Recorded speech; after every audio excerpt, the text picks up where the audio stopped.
Boa tarde, sejam todos bem-vindos à Tria, um programa onde a gente para uns minutinhos para pensarmos sobre nós mesmos, nosso corpo, nossa mente, a nossa alma, o nosso bem-estar.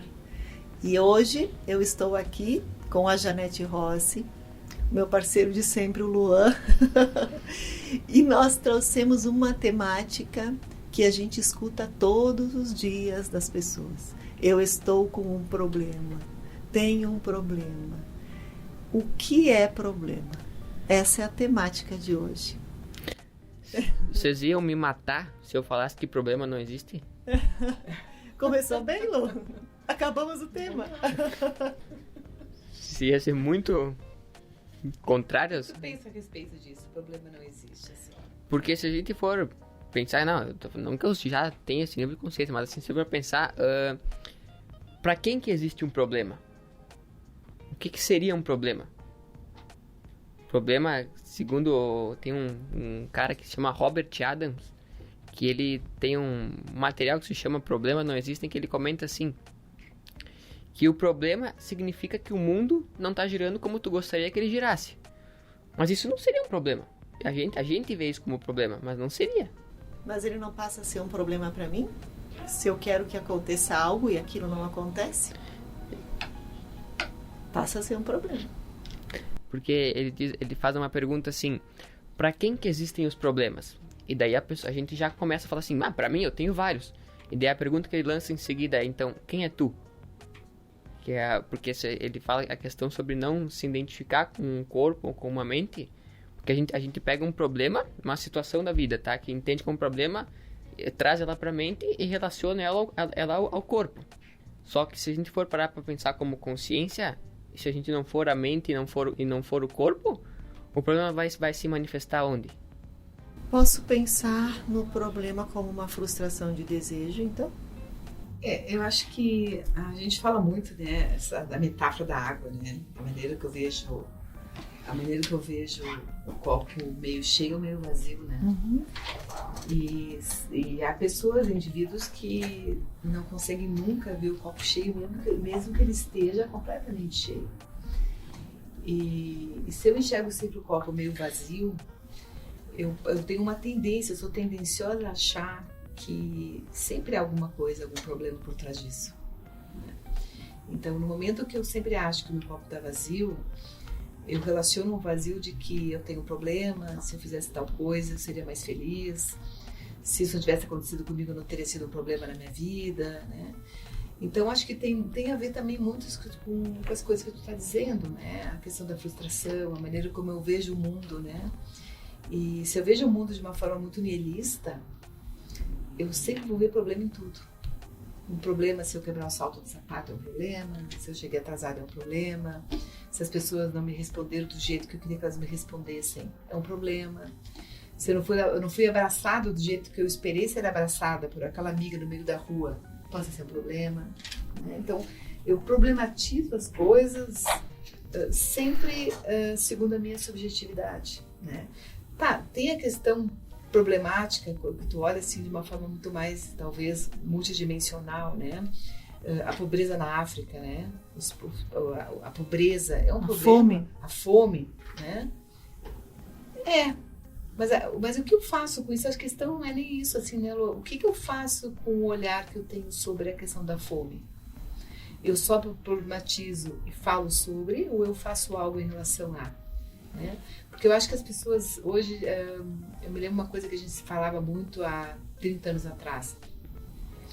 Como é que tu lida com a praxis, né? O que é a praxis, né? A praxis nada mais é do que a maneira como eu me comporto em relação às coisas que eu sinto, que eu percebo, que eu faço.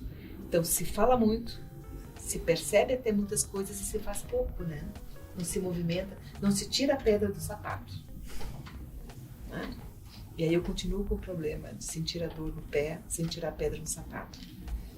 Então acho que a gente pode andar por aí, né? Pensando sobre isso, né? E aí a gente pode ir mais fundo, né?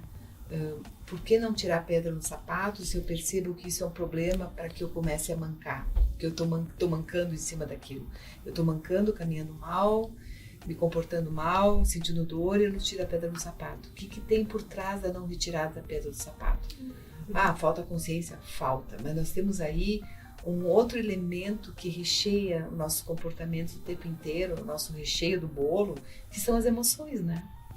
E acho que uma das emoções muito primitivas, talvez a emoção mais primitiva do ser humano, que está muito ligada ao cérebro retilíneo, é o medo. O medo como uma emoção que nos paralisa, que nos mobiliza, que não nos deixa fazer movimentos importantes de retirada da pedra, né?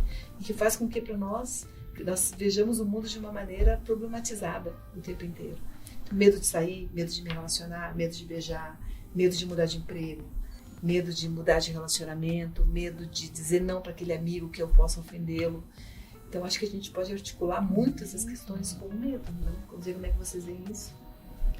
De certa forma, pelo que você diz, então, o medo te paralisa no problema.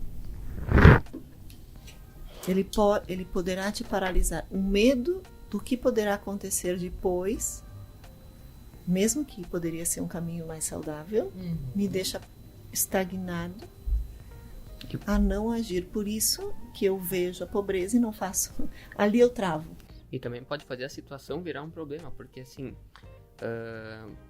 pega um exemplo meu, onde tive que apresentar um trabalho lá para vocês, tá? A situação em si, ela pode ser uma coisa boa. Se eu tenho medo de apresentar o trabalho, aquilo vira um problema. Certo, perfeito. Porque é muito a gente volta sempre à mesma questão da percepção de como a gente vê as coisas. E volta ainda por que esse Robert Adams fala da questão de não existirem problemas.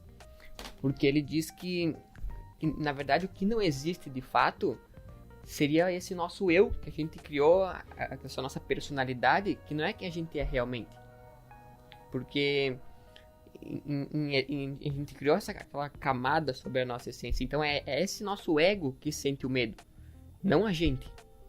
Da realidade, aquilo que o Jung fala, se a gente for entrar um pouco com essas abordagens psicológicas, entrando um pouco na abordagem analítica, o Jung fala das personas, né? Que são as máscaras que nós usamos frente a situações interpessoais sociais. Então a máscara que eu utilizo, por exemplo, de mãe, né, a máscara de profissional, eu crio uma máscara ao redor daquilo que eu sou e eu passo a me comportar e a me direcionar segundo a máscara que eu mesma criei. Então, se eu tenho uma máscara, por exemplo, assim, de que eu não posso falhar, de que eu sou perfeita, de que eu sei que eu vou me pronunciar, da palestra que eu vou me direcionar ao público, eu tenho uma máscara vinculada a um perfeccionismo de que eu não posso falhar. Quando eu entro frente a uma situação dessa, eu já entro com medos de que eu possa não corresponder à própria máscara que eu mesma estou vestindo. Ou seja, eu não posso falhar, eu não posso dar um balão em público, eu não posso ser inadequada. E aí eu crio um processo mental tão violento que eu aciono todos os meus medos. E esse medo pode fazer com que eu paralise, que eu não faça uma palestra adequada como eu imaginaria que eu poderia estar fazendo. E eu coloco em xeque verdadeiramente o meu potencial daquilo que eu me proponho a fazer. E que às vezes no final da palestra eu já não sei se eu me saí mal ou bem em relação àquilo que eu estava falando, porque o medo me paralisou e eu não consegui discursar mentalmente ou fazer um processo criativo interessante, ou se realmente eu não tenho tanto conteúdo e agulha na bala para poder falar tudo que eu achei que eu tinha que falar. Então a gente fala da síndrome do impostor, a gente fala de outras coisas assim. E quem é que quer colocar em xeque a sua persona? Né? Quando tu tem um filho, por exemplo, que tu te imagina que tu é uma excelente mãe, e daqui a pouco alguém te chama na escola para falar que o teu filho está sendo mal educado e diz assim para ti: olha o filho que tu está criando. Como é que teu filho pode ser mal educado? Tu está me dizendo que tu é uma excelente mãe? O que está acontecendo? E aí tu se depara com aquela máscara dizendo assim: será que sou realmente uma excelente mãe? Porque a máscara que eu criei para mim mesma é uma máscara de uma mãe eficiente. E agora estão me dizendo que eu não sou tão eficiente assim. E isso gera uma série de sentimentos e emoções, né? Eu diria até mexe com uma estrutura mais profunda construída ao longo de uma vida inteira, que são os sentimentos, né? Os sentimentos que são consolidados, que são sentimentos que já foram que estão todos eles ligados às questões de racionalidade, né? Porque as emoções elas são diferentes de sentimentos, né? A gente precisaria fazer uma diferença bem grande, bem importante aqui, né? Do que são emoções, do que são sentimentos, né?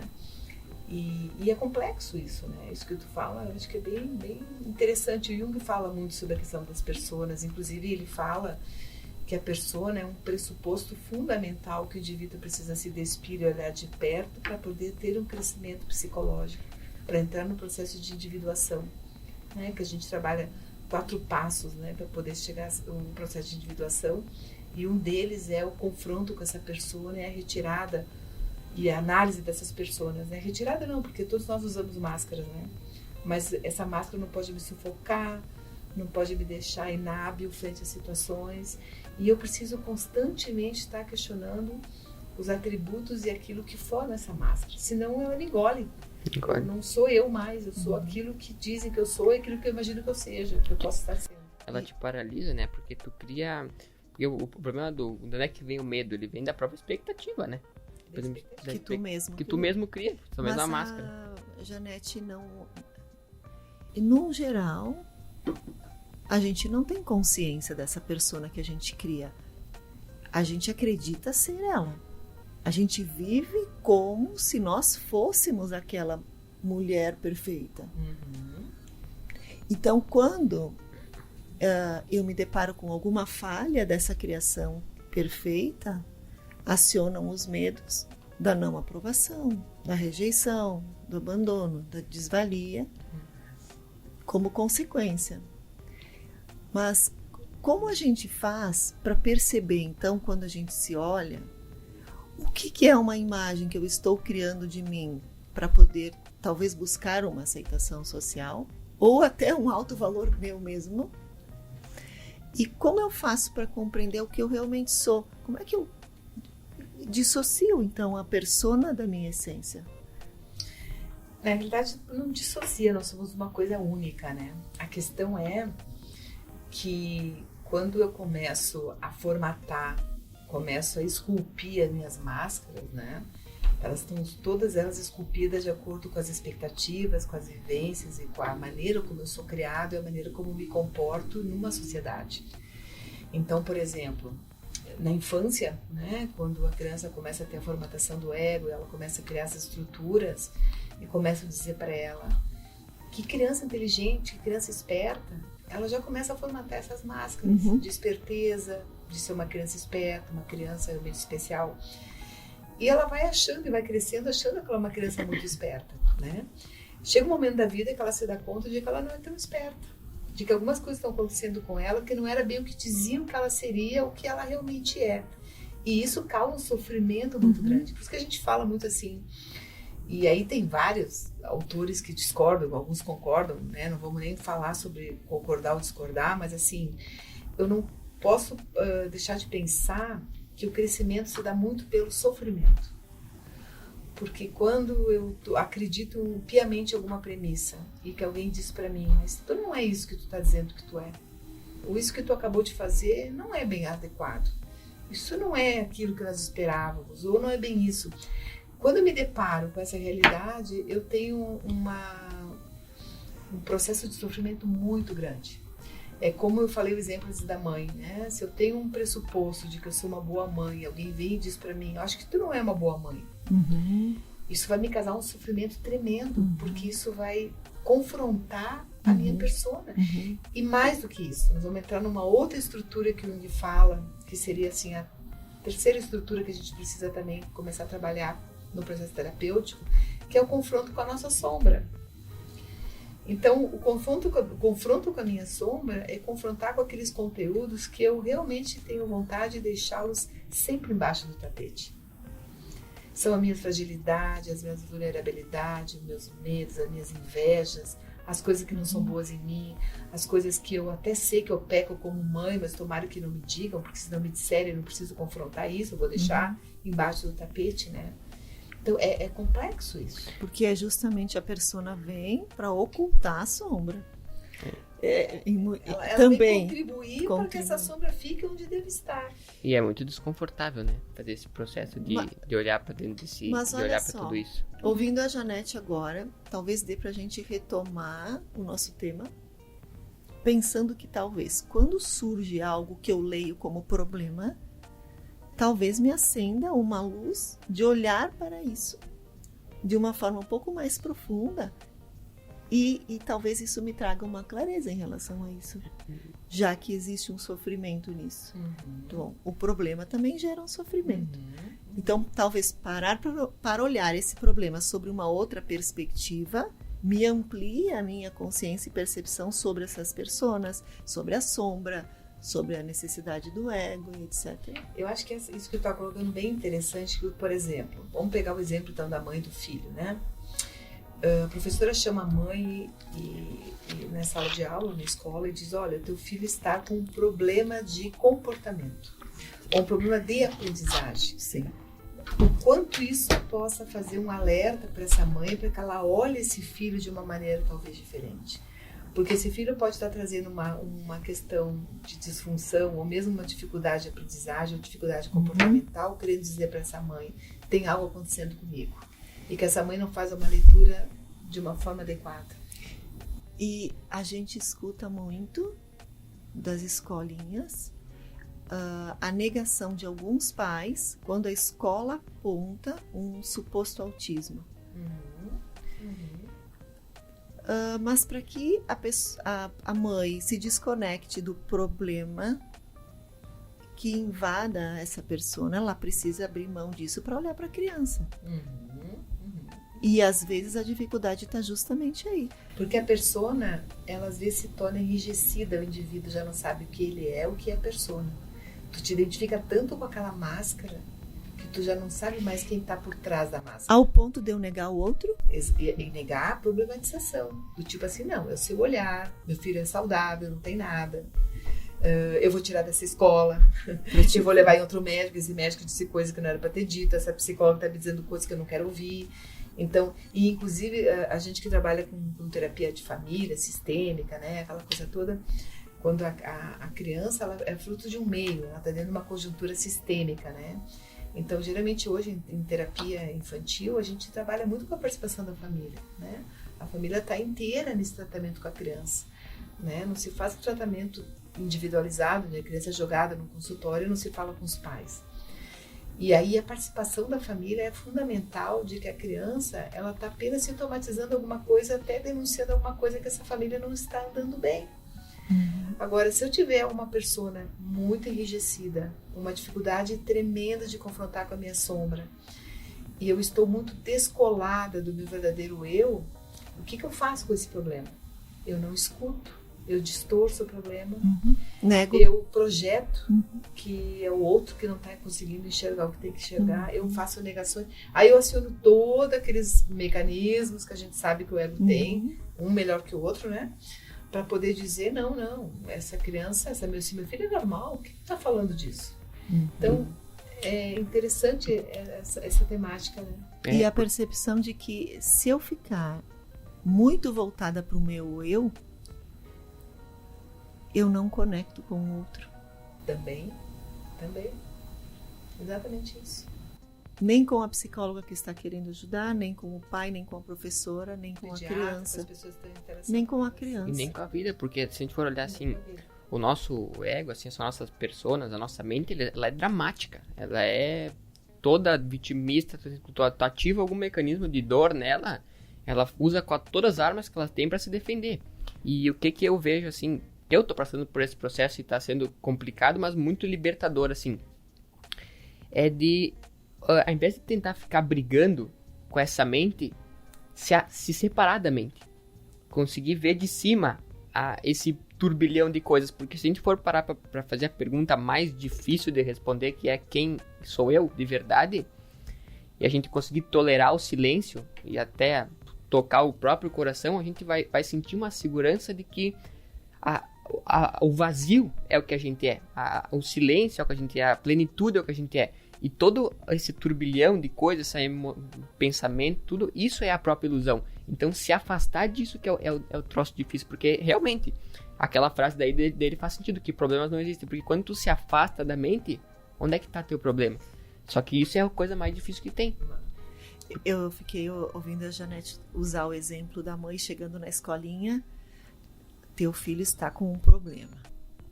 Só essa frase liga um alerta violento porque tem a palavra problema no meio. A gente já associa problema como uma coisa muito... como se não tivesse solução, ou que seria muito difícil ou sofrido vivê-lo. Quando a gente muda essa palavra de lugar e substitui por situação, talvez não acione tanto o mecanismo reptiliano e o medo, Janete. Nós temos uma situação aqui com o teu filho. Ah, sim, vamos ouvir. Né? Olha só o simbolismo desta palavra problema e talvez o quanto a gente precise prestar atenção no uso dela para com a gente mesmo. Falando assim me faz pensar que a palavra problema já é um pressuposto de julgamento. Ah, boa ideia. Né? Bem pensado. Me faz pensar uma coisa assim, nós temos um problema, o teu filho tem um problema. É como se essa professora estivesse já fazendo julgamento sobre essa família, sobre essa mãe, de que esse filho tem algum problema e que esse problema tem interligado com alguma coisa que não está acontecendo de uma forma saudável junto a essa família, junto a essa mãe. Né? E já aciona os mecanismos de defesa da mãe. Que problema é esse? O que está acontecendo? Então, realmente a palavra problema é uma palavra, uma semântica muito pesada. Muito pesada porque a gente sofre porque por um motivo muito clássico. A gente coloca as coisas em dois extremos. Ou bom, ou mal, ou certo, ou errado, ou problema, ou coisa boa. E o problema está relacionado a coisa ruim. Só que se a gente for parar para pensar, essa separação, ela não é real. Essa dicotomia que tem, né? Ela não é real. Esse óculos aqui, tu pega o óculos aqui. Pra ti ele é bonito, pra mim ele é feio. O óculos é o óculos, ele não carrega significado nenhum. E é isso que eu digo que a nossa mente faz essa milhão de ilusão que a gente tem que se separar disso. Porque é um problema. Meu tumor na cabeça foi a melhor coisa que aconteceu na minha vida. Mas pode ter sido meu maior problema. Então, não tem significado, né? A gente que coloca significado nas coisas, eu acho. Que é o que a gente tem que parar pra pensar. A gente teria que entrar um pouco com as funções psíquicas, né? Que o Jung fala que nós temos 4 funções psíquicas, né? O pensamento, sentimento, intuição e sensação. E nós somos, dentro desses quadrantes, dessas 4 funções, uma delas nós temos em predominância, que a gente fala em função dominante. E a função dominante, para quem é sentimento, né? Então, digamos que eu vá fazer uma avaliação de qual é a função dominante e qual é a função auxiliar, né? Então, nós temos uma função dominante a nível de consciência e uma função auxiliar que fica na inconsciência. Então, isso é uma testagem que a gente faz, né? Interessante, assim, que o Jung nos propõe isso, né? Uma testagem que... E quem é, por exemplo, assim, um indivíduo que tem uma função sentimento é uma pessoa que tem uma tendência a fazer julgamentos. Então, se tu olhar e perguntar, fala sobre esse óculos, por exemplo, se tu tem uma função sentimento, tu vai dizer, é bonito. Se tu for uma função pensamento, eu vou dizer, quantos graus tem? Eu não vou avaliar se ele é bonito, eu vou pedir qual é a função, né? Se eu for falar de uma função sensação, eu vou dizer talvez assim, ele parece um óculos durinho, fofinho, ele me parece que ele é confortável, eu vou ter uma sensação sobre ele. E se eu falar sobre a função intuição, talvez eu vou dizer assim para ele, já sei, tu ganhou de alguém especial. Então assim, notem que para cada função que o indivíduo está articulando naquele momento como dominante, dentro da sua estrutura psíquica, ele vai me falar sobre o óculos de uma forma diferente. Então, até eu me lembro que quando eu fiz a minha especialização, né, na psicologia analítica, eu me lembro que o meu professor lá em São Paulo fez esse material conosco, né, e ele dizia assim, não adianta, todos nós temos funções dominantes e auxiliares, vocês têm que descobrir a de vocês. Mas vocês vão descobrir a de vocês para poder entender e desenvolver as outras 2 funções que vocês simplesmente estão submersos. Então, se a minha função é sentimento, eu tenho que desenvolver mais o pensamento. Se a minha função é intuição, eu preciso desenvolver mais a sensação. Porque eu preciso ter um equilíbrio entre as 4 funções para que eu consiga olhar esse óculos de todas as formas possíveis que ele precisa ser olhado. Eu estou falando de um óculos. Imagina uma criança. Então, eu olho para a criança e digo, essa criança é boa, essa criança é má. Ah, essa criança é muito inteligente. Eu só tenho isso para falar dela, que ela é inteligente ou ela não é inteligente. Ela é milhares de coisas. Mas como eu falar sobre milhares de coisas sobre a mesma pessoa, sobre a mesma criança, quando eu tenho uma dominância em cima de uma função que é uma função pré-determinada, que já nasce, que já está comigo. E que pelos processos de crescimento pessoal, psicoterapia, etc., eu precisaria desenvolver todas as 4 funções. E é muito interessante o trabalho terapêutico dentro da linha analítica, né? De poder trabalhar isso. Porque com o tempo, com o processo, com a caminhada, tu começa a olhar, e eu me lembro que dentro das minhas 2 funções que apareceu na minha testagem, né? Eu pensava o seguinte: por que será que eu leio tanto e por que será que eu me interesso por artes, né? Então, volta e meia, eu vou lá, faço uma aula de piano, depois eu fiz violão durante muitos anos da minha vida, por que eu faço essas coisas? E eu fiquei pensando assim, porque na realidade eu preciso desenvolver muito a minha função sensação, que é pela arte, e eu preciso desenvolver muito o meu pensamento, que é pela leitura, porque eu sou sentimento e intuição, as minhas funções básicas. Né? Mas tu sente a necessidade? A falta que te moveu a leitura? Eu sempre senti. Porque assim, é como tu dizer o seguinte de ti mesma. Eu percebo que falta um pouco de cálcio no meu organismo. Eu percebo que falta um pouco de tal vitamina. Não sei por que falta. Tu tem aquela intuição assim, que tá faltando. E aí tu começa a tomar uma vitamina X, né? E aí tu começa a desenvolver as funções as quais tu sabe que está faltando no teu processo psíquico. Vê que interessante isso ser natural nosso. Né? Essa busca pela essa completude. Completude. Né? E também equilíbrio. Para sair dos extremos. Porque se tu é muito sensação, tu é muito psicossomática. Né? Tu é muito sensação. E eu nunca fui muito sensação, mas eu sou muito intuição. Essa intuição aparecia muito e me faltava um pouco da sensação. Então, o que tu tem que fazer como equilíbrio, né? Buscar mais o desenvolvimento da sensação para equilibrar com o nível de intuição, né? Por exemplo, o caso do Jung, né? Falando um pouco desse grande psicólogo, né? Para mim é um dos maiores psicólogos, o Jung. O Jung tinha a função principal pensamento e intuição. Como ele era pensamento, ele escreveu mais de 32 volumes. Sim. Porque quem tem pensamento muito desenvolvido, escreve muito. E ele era extremamente intuitivo. Por isso que ele fez a teoria junguiana. Freud já era sentimento. Né? Então, interessante, a gente começa a fazer um estudo sobre até os teóricos da psicologia e a gente começa a entender a linha de teoria, né? Eu fico imaginando Skinner, que é um dos pais da terapia comportamental, né? Quais são as funções psíquicas dele, né? Então é interessante que tu consegue entender o ser humano através das funções psíquicas, né? Até a escolha. E de como ele problematiza as coisas, né? Sim. Quer dizer, para uma pessoa que é muito psicossomática, para ele mudar a temperatura, ou tropeçar numa pedra, ou ter uma dor numa unha do pé, é um problema. Porque ele é todo sensação. Né? O indivíduo que é pensamento, ou demais em pensamento, né, em demasia, ele lê um WhatsApp faltando uma vírgula, uma pontuação equivocada, é um problema. Por um outro que é sensação, ele vai dizer, adorei o coraçãozinho que tu me mandou. Aquele coraçãozinho no WhatsApp valeu por tudo. Não precisa nenhuma palavra. Tu nota que a maneira como ele vai olhar isso também é diferente.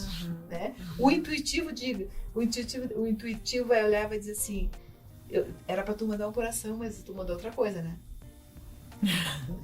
Como é que sabe? Não sei. É verdade, eu queria te mandar uma coisa, te mandei outra. Então é muito interessante até como a gente faz a leitura das mídias sociais.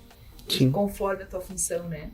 E o problema passa a ser também relacionado a essa função. Então, ser um problema é profundo, né? Se a gente começa a analisar pelas abordagens terapêuticas, a gente vai ficar o dia inteiro aqui falando sobre isso, né? E tem um número maior de pessoas que tem com uma tendência a um deles? Essa pergunta eu me faço sempre, né? Porque, na realidade, a priori não deveria ter. Mas a gente descobrir um tipo mais puro, uma função mais pura também é interessante, por isso a gente usa a testagem. Porque a sociedade como um todo nos obriga a se muito atenção ao pensamento. Nos obriga a não sentir, Sim. a pensar. Né? Ah, mas eu não te perguntei se tu gostou do meu óculos, eu te perguntei quanto custou.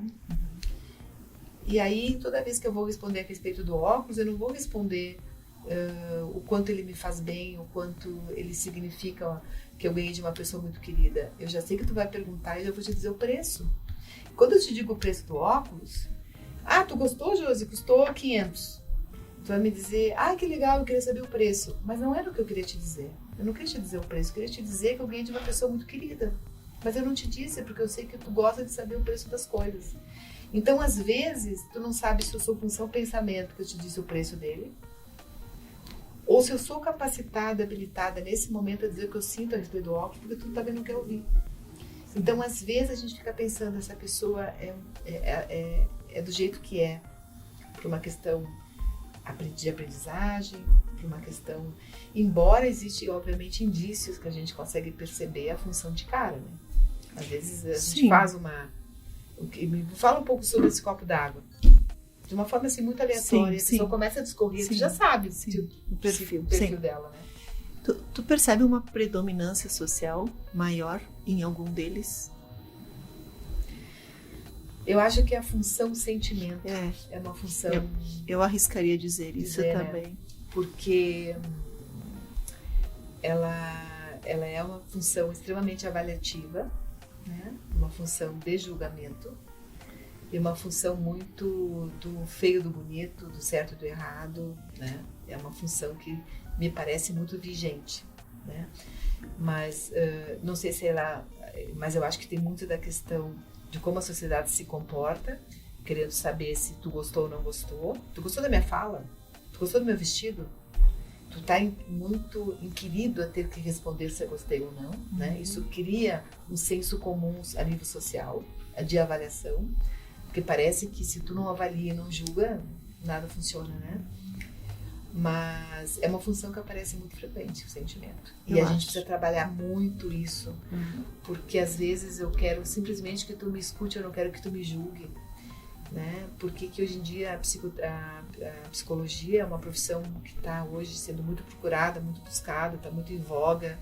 Hoje em dia, diferente de quando eu me formei há tantos anos atrás, hoje em dia o processo terapêutico é um processo muito bem-vindo, muito bem olhado, porque as pessoas dizem assim, eu vou contar o que aconteceu para minha vizinha, ela vai me julgar. Se eu contar para o meu marido, se eu contar para o meu filho, se eu contar para o meu vizinho, para o meu amigo, ele vai olhar e vai querer dizer para mim coisas que eu não quero ouvir. Então o que eu faço? Eu vou para o terapeuta. O terapeuta não me julga, ao menos não deveria julgar. Né? Ele não vai me entender, eles dizem. Ele não vai me entender, mas na verdade ele não vai nem escutar. Nem escutar. A partir daquilo que ela quer transmitir.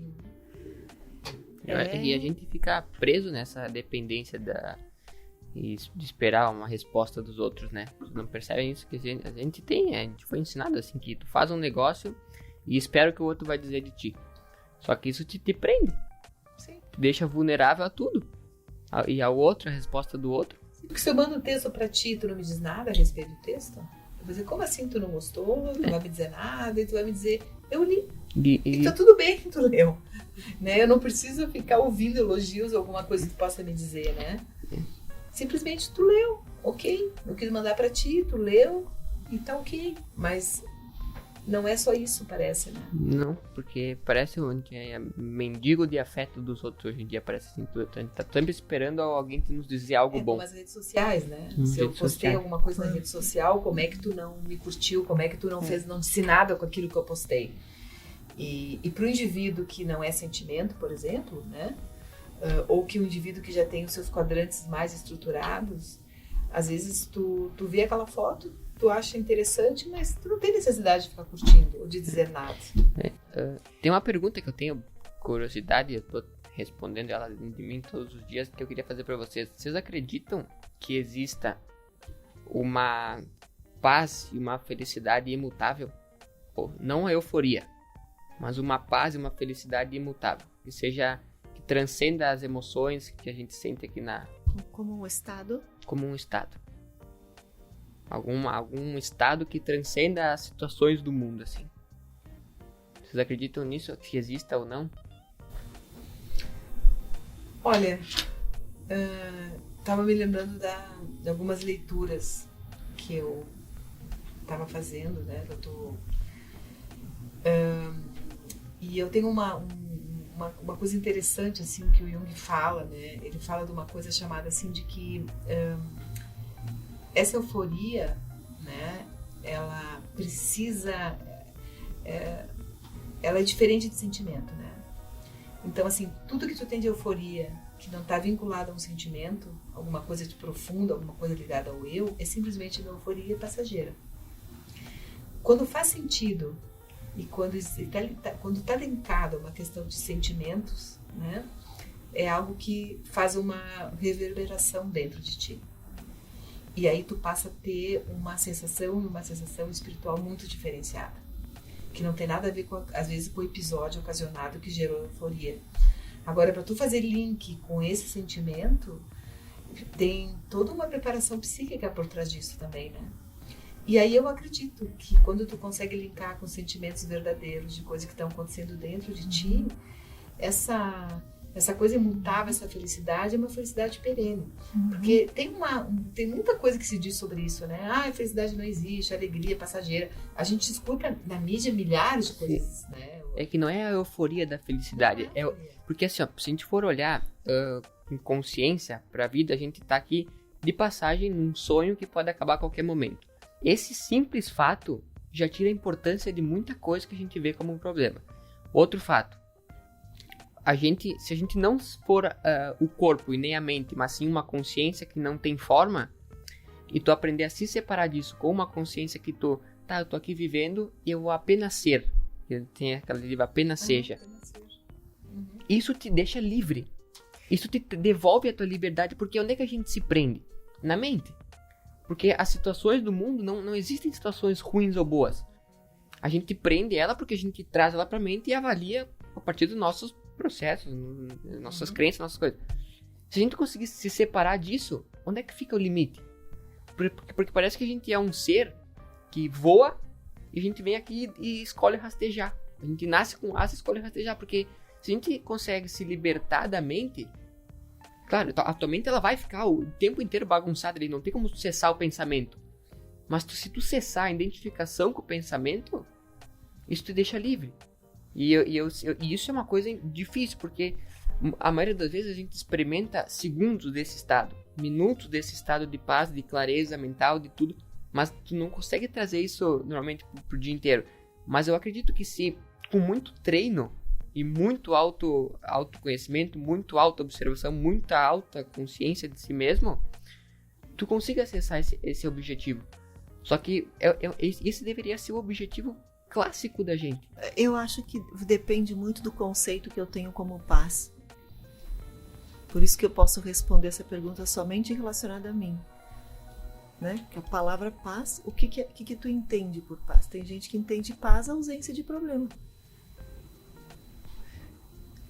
A paz para mim é uma liberdade de só ser, de não controlar, de deixar que o movimento da vida aconteça. Exatamente. Independente do como seja, de experienciar aquilo que a vida me traz e aceitar de alguma forma aquilo e não lutar contra. Talvez isso para mim seja um estado de paz, mas eu acho que é complexo. É complexo porque vai assim, depender das crenças que cada um forma em relação à paz dentro de si. Exatamente. Então, se a gente responder essa pergunta como sim pode, não pode, a gente vai estar falando da gente, porque e limitando, né? Limitando, né? Você pode fazer isso nunca, né? Porque vou dizer uma coisa, por mais que tu esteja nesse estado que tu busque, vamos lá, tem situações da vida que são muito difíceis. Tem lutos muito difíceis, tem perdas físicas em algum momento da vida a gente pode sim desestruturar, Sim, perder total aquela paz. Não, E tá tudo certo. entendo. Senão a gente vai se cobrar algo que também não é humano, não é natural. O estado de paz talvez seja eu viver aquela loucura, aquele tormento todo, mas conseguir voltar à minha homeostase. Como Né? lidar? Por isso que é tudo uma percepção de como tu olha. Então, a gente talvez tenha que ter o cuidado, tanto nós quanto quem está ouvindo, de não fechar, não encaixotar os conceitos, não querer defini-los, Enquadrar. né? Enquadrar, Deixa ser, mas Deixa é que que ele assim, ó, flua. a gente foi ensinado a enquadrar as coisas, porque assim, tu consegue pedir pra uma onda no oceano dizer onde ela tá? Quem é tu? Pedir pra uma onda pro oceano, quem é tu? Onde é que tu tá? Como é que uma onda se identifica no meio do oceano todo? É a mesma coisa fazer essa pergunta pra gente. Quem nós somos? Como é que tu diz onde é que uma onda tá no oceano? É o que a gente é. A gente é uma partícula minúscula, como se fosse um grão de areia numa praia imensa. Só que a gente fecha um conceito, uma bolha sobre o que a gente é, que isso faz a gente sofrer. Exato. Porque depois que a bolha dissolve, tu volta a se dissolver. Daí tu apenas é. Que essa que é a ideia da paz. É tu apenas viver a vida, sem conceitos, sem definições. É complexo. É eu acho que complexo. Não, só que é uma coisa muito, é muito longe do que a gente tá vivendo. É muito difícil Mas isso. eu acho que a nossa jornada é para isso, sabe, Lu? Tá tudo certo, nós estamos longe, o importante é que a gente esteja andando em direção a Que isso. coisa boa a gente poder refletir sobre isso, É. poder pensar fora da caixa, né? É pensar em coisas que a gente não Pensar em pensa. coisas que a gente não A pensa, ideia né? é essa, A ideia né? é Não essa, é que né? todo mundo chegue na paz, mas que a gente possa olhar para ela. E sem certo e errado. Exato. Sem Não, criticar A, B ou C, né? Porque assim, ó, a gente vai errar, a gente vai quebrar cara, a gente vai Com fazer. certeza. Mas isso é o processo da vida. E quando tu entende isso, a paz tu não tem como não sentir a paz. Se tu não se cobra pra não ser perfeito, se tu não se cobra por resultado, não se cobra por nada de situações, como é que a paz não pode existir? E aí a gente encontra milhares de caminhos diferentes, né? Como Cada eu um tem o falei seu. antes. E os caminhos, por exemplo, voltado para da ciência psicológica, da psicologia, né? Os caminhos das psicoterapias, né? Fazendo com que o ser humano consiga olhar para si através de um processo terapêutico, né? É um dos caminhos. A gente não modifica somente pela psicoterapia. As pessoas necessariamente não têm que fazer psicoterapia para serem pessoas melhores, mas é um dos caminhos que as pessoas buscam. Porque também a gente sempre fala, né? É difícil mudar, e se eu preciso mudar, às vezes eu preciso de ajuda para fazer essa mudança. Né? E ajuda, a ciência psicológica está aí também, né? Para nos ajudar. A gente tem que Vamos mudar lá? pelo menos a forma de pensar, porque pensar da mesma forma, olha onde é que tá levando o mundo, né? Tem que ampliar a coisa para algo novo, se abrir pro desconhecido. Acho que é. Acho que nós vamos fazer uns episódio 2, 3, 4 sobre o problema. É isso, então. É isso. Muito obrigada, Janete, Lu. Ai, eu agradeço, E né? também a você que esteve nos acompanhando. É muito bom. A gente vai aprendendo junto com isso, né? Vamos construindo essa Construindo jornada. juntos. Agradecemos muito a você. E se por acaso você não conseguiu assistir o nosso programa na íntegra, Luan, qual é o acesso? Vocês entram no Instagram e escreve Tria na Rede. E no link da biografia do nosso perfil tem os links que levam pro Spotify e pro YouTube. Daí tem esse programa e todos os outros. Muito obrigada. Um grande beijo. Obrigada. Até mais.